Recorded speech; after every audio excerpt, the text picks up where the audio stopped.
আসসালামু আলাইকুম প্রিয় ভিউয়ার্স, আশা করছি আপনারা ভালো আছেন।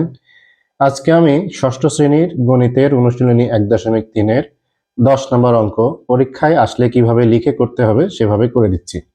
তো 10 নম্বর অঙ্কের আমি বেসিক আমার পূর্বের লেকচারে আলোচনা করেছিলাম। 10 নম্বর অঙ্কের বেসিক আমি আমার পূর্বের লেকচারে আলোচনা করেছি। যদি এই অঙ্কটার বেসিক আপনারা শিখতে চান তাহলে অবশ্যই আপনারা আমার ওই ভিডিওটা দেখে আসবেন। তো চলুন 10 নম্বর অঙ্কের সমাধান আমরা দেখি।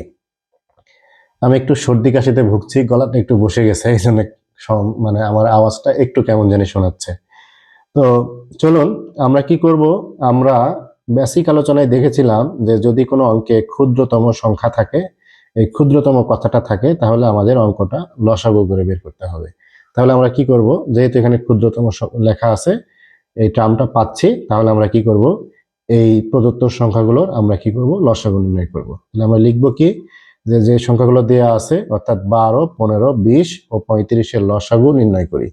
এভাবে করে আমরা কি করলাম, ইউক্লিডীয় পদ্ধতিতে আমরা এই লসাগু নির্ণয় করলাম, করে সংখ্যাগুলোর লসাগু পাওয়া গেল কত, 420।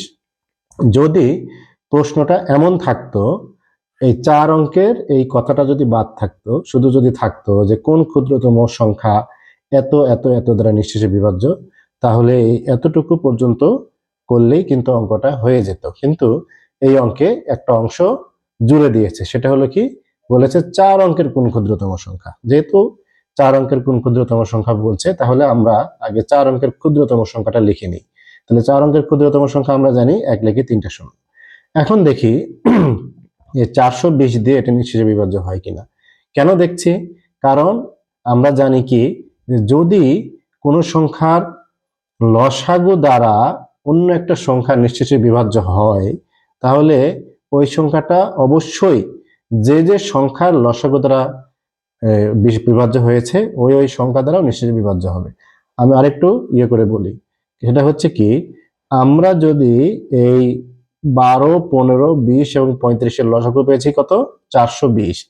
এই 420 দ্বারা কোনো নিঃশেষে বিভাজ্য সংখ্যা আমরা লিখি বা আমরা পাই, তাহলে ওই সংখ্যাটা অবশ্যই এই 12, 15, 20 এবং 35 দ্বারা নিঃশেষে বিভাজ্য হবে। এইটা হচ্ছে নিয়ম। যেমন এই 420 দ্বারা যদি আমরা এই যে 840-কে ভাগ করি, তাহলে 2 বার যায়, হ্যাঁ, তাহলে এই এই 0, 2 দুগুণ 4, 4 দুগুণ 8, এই যে 840। তার মানে কি, এই লসাগু দিয়ে যেহেতু 840-কে ভাগ করা যায়, সুতরাং এই যে সংখ্যার লসাগু 420 হয়েছিল, অর্থাৎ এই 12, 15, 20 এবং 35 এই সংখ্যাগুলো দ্বারা আলাদা আলাদা ভাবে এই 840 নিঃশেষে বিভাজ্য হবে। তো এইটাকে আমরা বেস ধরে আমরা এই অঙ্কে দেখছি কি, যে 4 অঙ্কের ক্ষুদ্রতম সংখ্যাটা আসলে 420 দিয়ে নিঃশেষে বিভাজ্য হয় কিনা। যদি হয়ে যেত, তাহলে আমরা বলে দিতে পারতাম কি, যে ওই সংখ্যাটা এই সংখ্যা দ্বারা নিঃশেষে বিভাজ্য হবে। কিন্তু এখানে দেখা যাচ্ছে কি, যে 420 দ্বারা এই 4 অঙ্কের এই যে ক্ষুদ্রতম সংখ্যা, এটা নিঃশেষে বিভাজ্য নয়। তার মানে কি, এইটা কি, এই 12, 15, 20 এবং 35 দ্বারা নিঃশেষে বিভাজ্য হবে না। তাহলে কোন ক্ষুদ্রতম সংখ্যাটা নিঃশেষে বিভাজ্য হবে? আমরা আমরা এর আগে কোন একটা অঙ্কে আমরা দেখিয়ে দিয়েছিলাম যে আমরা এই ভাজক দ্বারা নিঃশেষে বিভাজ্য সংখ্যা আমরা 2 ভাবে বের করতে পারি। একটা হলো কি, যেটা অবশিষ্ট থাকে সেটাকে শুধু এই ভাজ্য থেকে বাদ দিলে যে সংখ্যা পাওয়া যায়, সেটাও ভাজক দ্বারা নিঃশেষে বিভাজ্য হয়, এটা বিয়োগ পদ্ধতি। আর একটা হচ্ছে যোগের মাধ্যমে আমরা এই ভাজক দ্বারা নিঃশেষে বিভাজ্য সংখ্যা আমরা বের করতে পারি। সেটা হলো কি, আমরা কিভাবে যোগ করব, কি, যেটা ভাজ্য আছে সেই ভাজ্যের সাথে আমরা যোগ করব কি, ভাজক এবং যে অবশিষ্ট যে ভাগশেষ থেকেছে তার বিয়োগফল আমরা যোগ করব।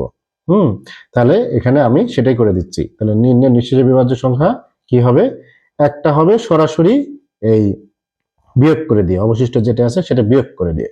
কিন্তু দেখা যাচ্ছে কি, বিয়োগ করলে সেটা হয়ে যাচ্ছে 3 অঙ্কের ক্ষুদ্রতম সংখ্যা, 3 অঙ্কের সংখ্যা হয়ে যাচ্ছে। তাহলে আমার অঙ্কে বলা আছে 4 অঙ্কের সংখ্যা বের করতে হবে, তাহলে আমার এই মানটা গ্রহণযোগ্য নয়। তাহলে আমরা যোগ পদ্ধতিতে আমরা কি করব, আমরা যোগ পদ্ধতিতে আমরা এই ক্ষুদ্রতম সংখ্যাটা বের করব। তাহলে কি হবে, তাহলে নির্ণয় নিঃশেষে বিভাজ্য সংখ্যা হবে কি, এই এই যে ভাজ্য যোগ এই যে ভাজক যেটাতে ভাগ করেছিলাম সেইটা বিয়োগ যেটা ভাগ করে অবশিষ্ট ছিল সেইটা দিয়ে কি হচ্ছে আমাদের এই যে 260। তাহলে এই 1000-এর সাথে আমাদের 260 যোগ করলে এই সংখ্যাটা আমার 4 অঙ্কেরও হলো, আবার কি হলো এই 420 দিয়ে নিঃশেষে বিভাজ্য সংখ্যাও হলো। অর্থাৎ 420 দিয়ে যখন এটা নিঃশেষে বিভাজ্য হবে তখন অবশ্যই এই সংখ্যাটা কি হবে, এই 12, 15, 20 এবং 35 দ্বারা অবশ্যই নিঃশেষে বিভাজ্য হবে। ঠিক আছে, তাহলে এইভাবে করে আমরা অঙ্কের বেসিক এবং আমরা অঙ্কের যে পরীক্ষার খাতায় যেভাবে লিখতে হবে সেভাবে আমার চ্যানেলে এইভাবে করে দেওয়া হয়। আমরা অবশ্যই আমাদের চ্যানেলটাকে ফলো দিয়ে পাশে থাকবো এবং লাইক কমেন্ট শেয়ার করে অন্যকে দেখার সুযোগ করে দেব, এই আশাবাদ ব্যক্ত রেখে এখানে শেষ করছি। অঙ্কটা এখানেই এ পর্যন্ত লিখে শেষ হয়ে গেল। যদি কেউ উত্তর লিখতে বলে তাহলে শুধু উত্তরটা এখানে লিখে দেব, এখানে উত্তর লিখে দেব। তো ভালো থাকুন সবাই, সুস্থ থাকুন, আল্লাহ হাফেজ।